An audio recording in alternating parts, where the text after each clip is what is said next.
na lang, sinalanta pa ng habagat ang mga tanim ng mga magsasaka sa Taytay, Palawan. Kaya pinuntahan ang isa sa mga apektadong barangay na mahirap marating. Bit-bit ang inyong ipinahatid na tulong. Magkahalong lungkot at panghihinayang ang nararamdaman ni Michelle matapos masira ng masamang panahon ang kanyang gulayan. Ito lang kasi ang kanilang tanging kabuhayan. Doon talaga namin kinukuha yung pang-araw-araw namin sa aming gardening. Sa araw-araw doon namin kinukuha kinabukasan ng mga anak namin, kagaya ng pag-aaral nila. Hindi nag-iisa si Michelle sa ganitong sitwasyon dahil pati ang mga kapwa niya magsasaka sa Barangay Calawag, Taytay sa Palawan, problemado sa mga nasalantang pananim.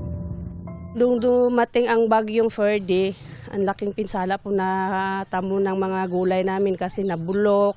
Yung habagat po kasi o southwest monsoon, ito po hangin na nanggagaling sa timog kanluran.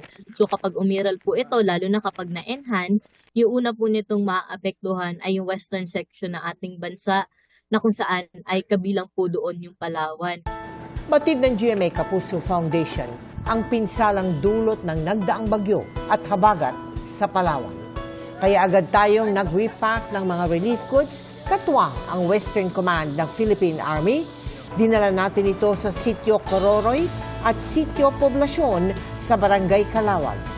Malubak at maputik man ang daan, hindi ito naging balakid para makapaghatid tayo ng tulong sa 3,600 na individual na naapektuhan ng bagyo. Bagamat dito na kami sa malayong sityo, pero hindi po kami nakaligtaan ng GMA Kapuso na matulungan. Sa mga nais tumulong, bisitahin lamang ang GMA Kapuso Foundation website na www.gmanetwork.com/Kapuso Foundation/donate.